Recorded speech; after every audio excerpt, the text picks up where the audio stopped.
نحمدہ نصلی علی رسولہ الکریم اما بعد فاعوذ باللہ من الشیطان الرجیم بسم اللہ الرحمن الرحیم۔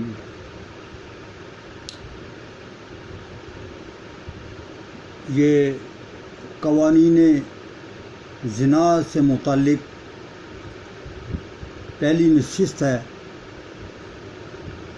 اور جتنے بھی محدثین اور علماء کرام جتنے بھی اس پہ شعر اصل گفتگو کر چکے ہیں یا مختلف انہوں نے مقالے لکھے ہیں، اور پوری ریسرچ کے بعد انہوں نے سورہ النور کی آیت نمبر 2 کی جو تفسیر بیان کی ہے، میں اس کو آپ کے سامنے بیان کروں گا۔ اگر کوئی مجھ سے غلطی سرزد ہو جاتی ہے تو میں اس کی پیشگی آپ سب سے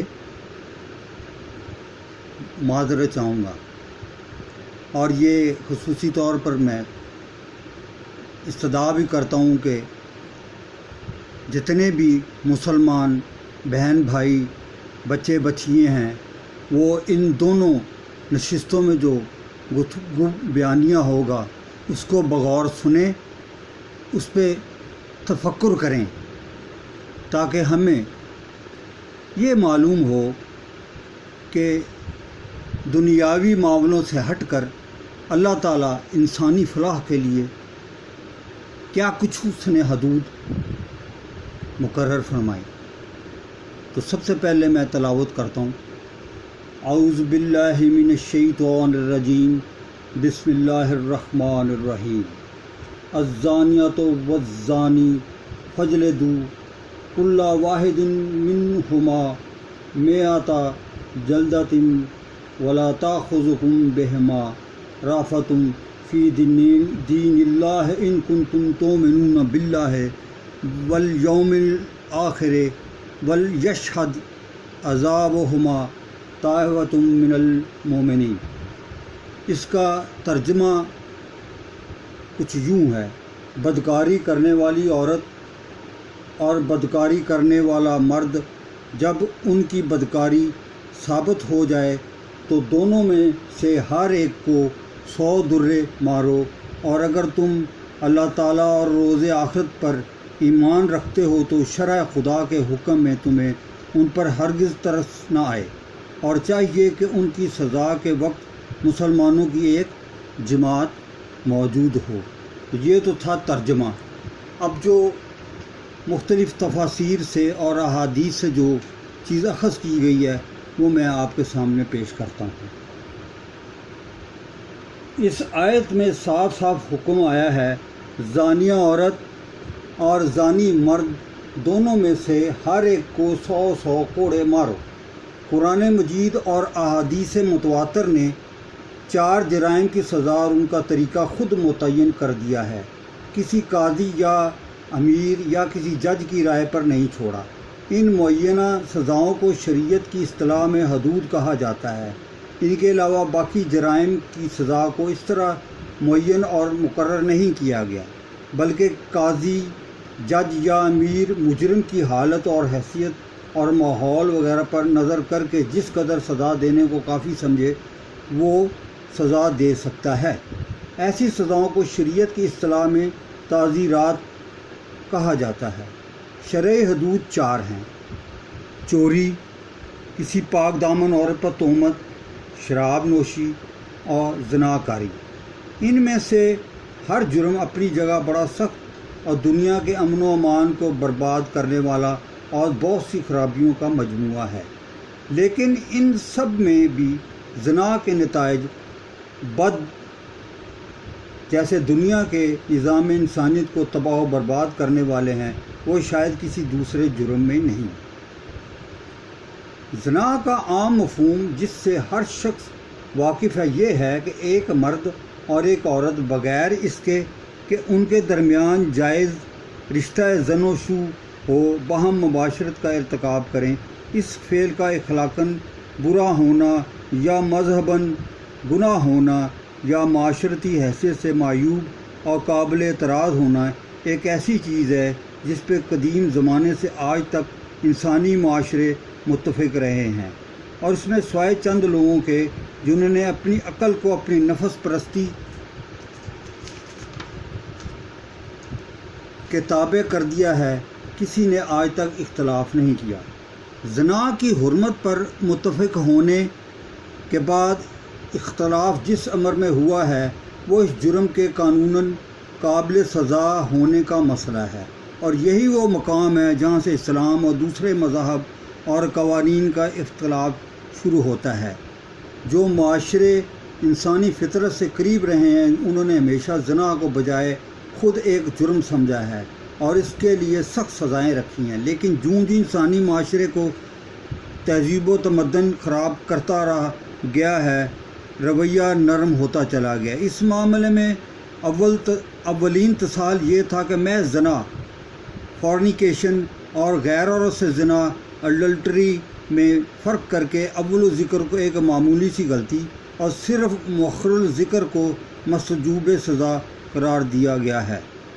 محض زنا کی تعریف جو مختلف قوانین میں پائی جاتی ہے وہ یہ ہے کہ کوئی مرد، خواہ وہ کنوارا ہو یا شادی شدہ، کسی ایسی عورت سے مباشرت کرے جو کسی اور دوسرے شخص کی بیوی نہ ہو۔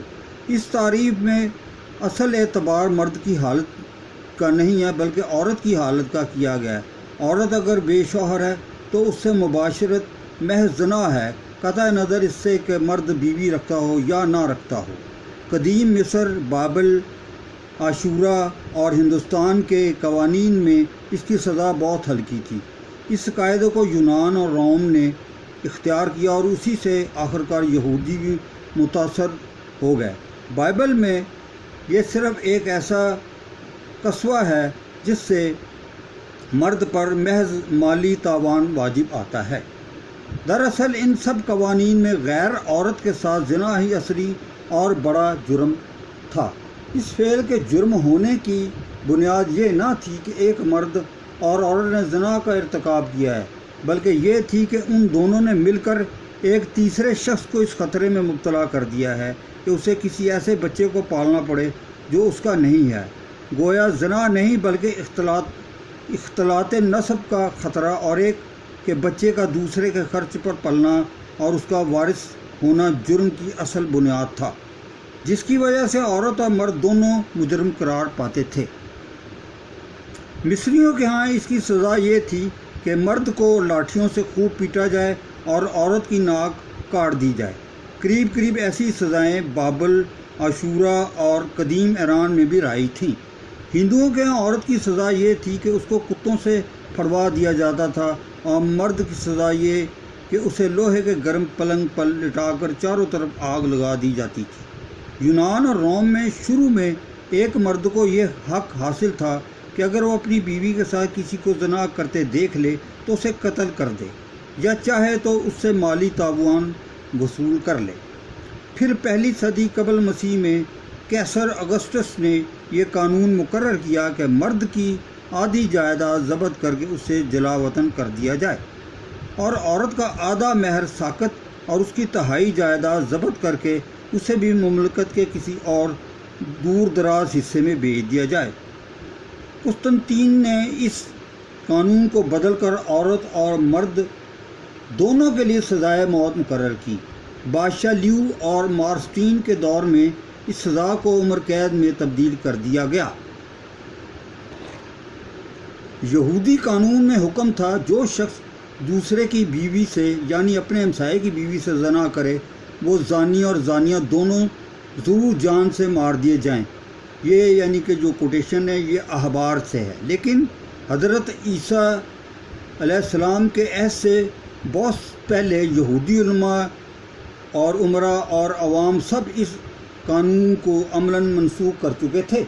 یہ اگرچہ بائبل میں لکھا ہوا تھا اور خدائی حکم اس کو سمجھا جاتا تھا، مگر اسے عملاً نافذ کرنے کا کوئی روادار نہ تھا۔ حتیٰ کہ یہودیوں کی تاریخ میں اس کی کوئی نظیر تک نہ پائی جاتی تھی کہ یہ حکم کبھی نافذ کیا گیا ہو۔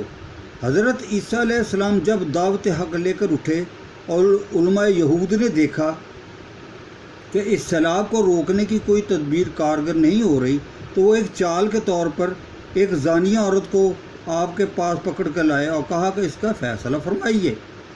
اس سے ان کا مقصد یہ تھا کہ اگر آپ رجم یعنی کہ سنگساری کے سوا کوئی اور سزا تجویز کریں تو آپ کو یہ کہہ کر بدنام کیا جائے کہ لیجئے یہ نرالا پیغمبر صاحب تشریف لے آئے ہیں جنہوں نے دینوی مسلطوں کی خاطر خدائی قانون کو بدل ڈالا، اور اگر آپ رجم یعنی کہ حضرت عیسیٰ علیہ السلام رجم کا حکم دیں تو ایک طرف رومی قانون سے آپ کو ٹکرا دیا جائے اور دوسری طرف سے کہا جائے اب تورات کی پوری شریعت تمہارے پیٹھوں پر اور جانوں پر برسے گی۔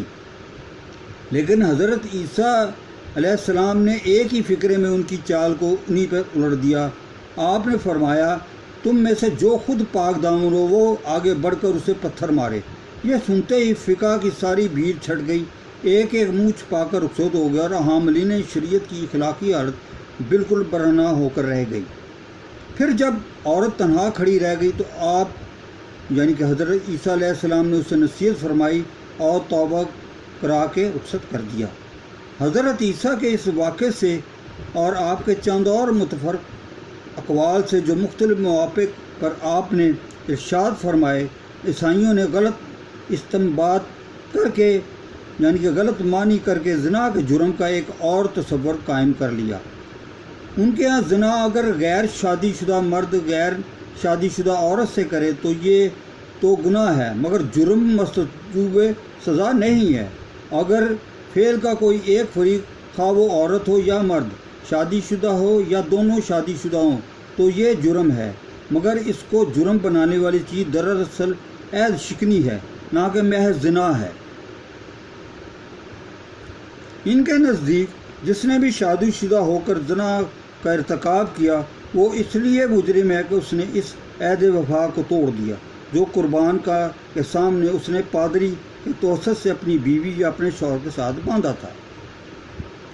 تو یہ میں نے پہلی نشست کا بیانیہ دیا ہے، تو اس کو بغور سنیں۔ والسلام، عارف چشتی۔